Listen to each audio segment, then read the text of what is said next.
Good morning, ladies and gentlemen.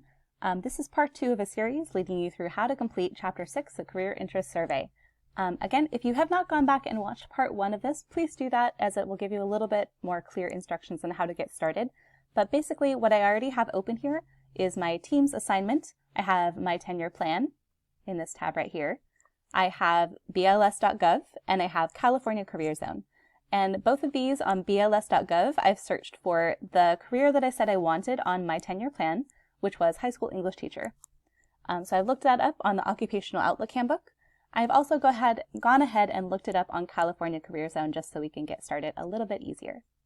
Now, last time we went all the way for questions 1 through 7. So today I'll lead you through how to find answers to numbers 8 through 16. And again, the timeline at the very, very bottom of the page, you do not have to do this all the way through number 16 only. I'll kind of clarify that at the end of the video too. All right, let's go ahead and get started on number 8. We kind of already looked through some of the reasons why you might want the job. Now let's talk about what everyone really wants to know, which is how much do they get paid?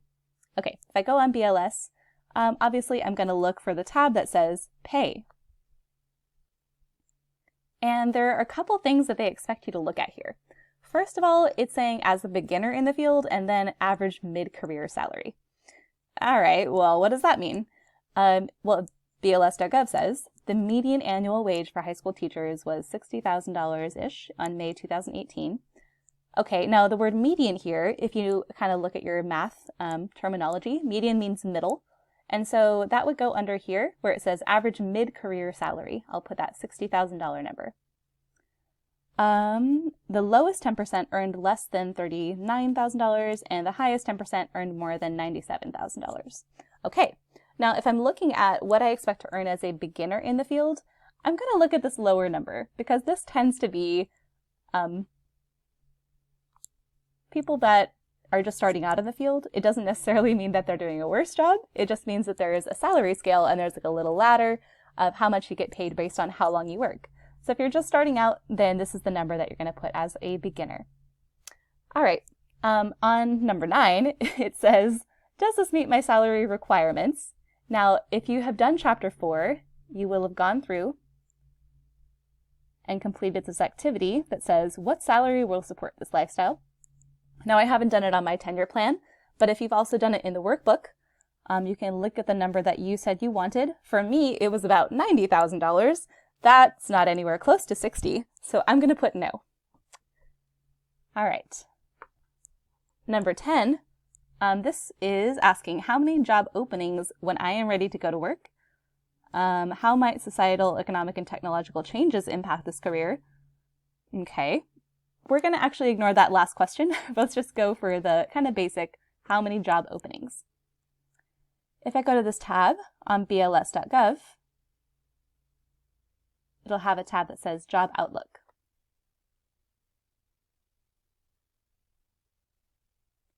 Job Outlook is basically, well, just like it's saying, how many job openings will be available when you go to work. It says it's expected to grow 4% over the next 10 years, about as fast as average for all occupations. Now, if you look at all occupations, they grow about 5%, and high school teachers are expected to grow about 4%. So that's what I said on here. Yes, this job is expected to grow about 4%, but that doesn't tell me a lot about, well, how many jobs are actually going to be open. So for that information, I actually went to California Career Zone. And I just want to kind of look at the differences for a second between California Career Zone and BLS. Now, you're going to have to go full screen for this one. So secondary school teachers, also known as high school teachers, they actually say they make a little bit more money, which is interesting. But notice that it does say in California. So I want to kind of look at the difference here as BLS is talking about the whole country. And California Career Zone is really looking at just California. Now, you can change the location if you want to move somewhere else, and you know that already. But for my sake, I want to stay in California. So you can actually put these numbers if you feel like this is more accurate for you. And then the annual openings, we're going to look at this as well. This one doesn't actually give you a percentage. It gives you a number. And at the very bottom, it says This occupation will have 760 openings due to growth and 7,500 replacement openings for approximately 8,260 annual openings. And that 8,260, that's the number I'm going to put here. Actually, I'm going to add something here in California. When I am ready to go to work. So what this tells me is that clearly there are going to be some changes impacting this career. Like right now, the coronavirus is hugely impacting this career, but there will still be a need for teachers. It will still be growing, and there will still be openings by the time that I want to go get this job. Now, number 11 is numbers 11, 12, and 13 are all a little bit related. They're asking about the kinds of skills and what you can do today to begin preparing for this job. And so I'm actually going to stick on California Career Zone for a second for this, because there are a lot of good things that CA Career Zone tells you.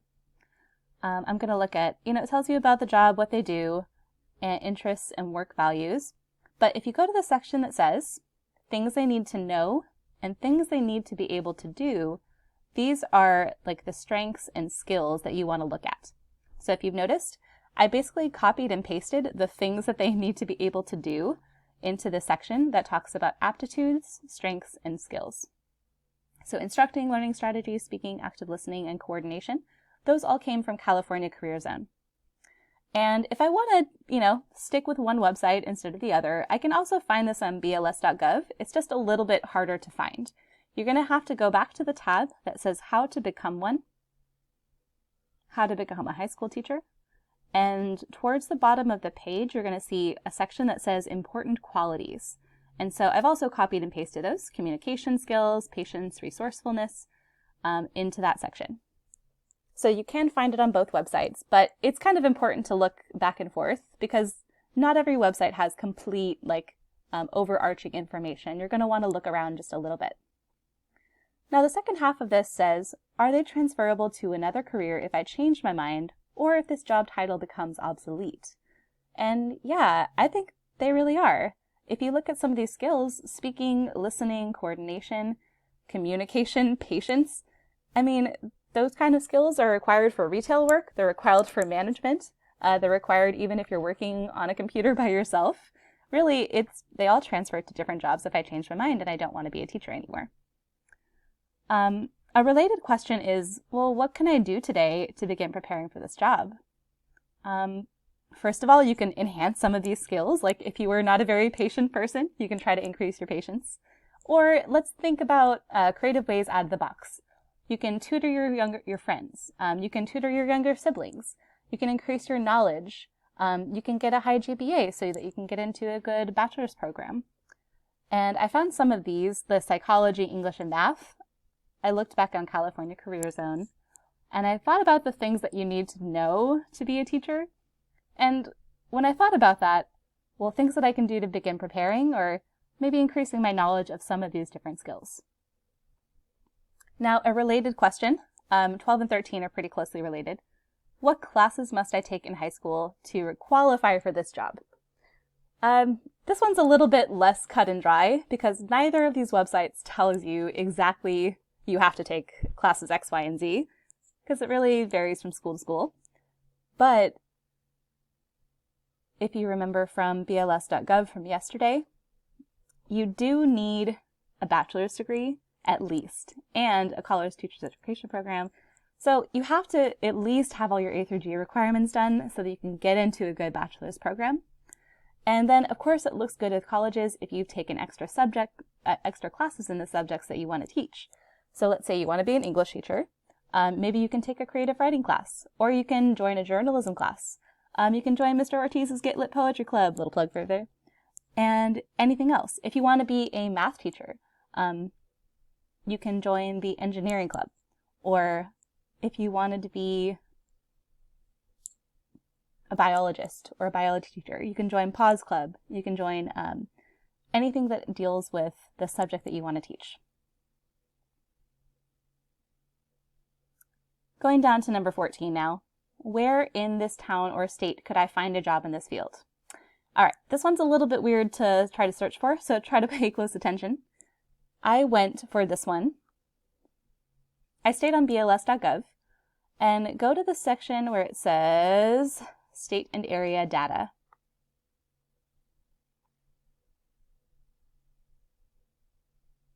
So for this one, we're going to actually leave the Occupational Outlook Handbook and go to something called the Occupational Employment Statistics Handbook. And so we're going to a new website here, the OES instead of the OOH, and click on the one that says your career title. It's going to bring you to a page with a whole bunch of cool maps that we are going to look at. So I'm actually going to look at this whole page here. And starting at this green map, this is something that is going to show you employment of secondary school teachers, except special tutor education, by state. So this is going as a whole overview of the U.S., all 50 states. If you notice any patterns here, I'm starting to see that the darker green means that more teachers are employed. The lighter green means that fewer teachers are employed. And it seems like places like California, Texas, Florida, the East Coast, New York, Pennsylvania, those all have pretty high populations and also have a high concentration of teachers. Places like Wyoming, Montana, Alaska have fewer people and therefore have fewer teachers living there. Well, it makes total sense, right? The more population, the more teachers you need. And if I go back down here, I want to show you another green map. This one I think is really cool because it really breaks everything down based not only on the state, but on the county. And so I'm just going to kind of zoom in on California a little bit here and hover over a few sections of California so I can show you guys what that's doing. We are right here in Kern County in the Bakersfield area. There's a high concentration of teachers, lots of people, lots of teachers. In LA County, in Riverside, San Bernardino County.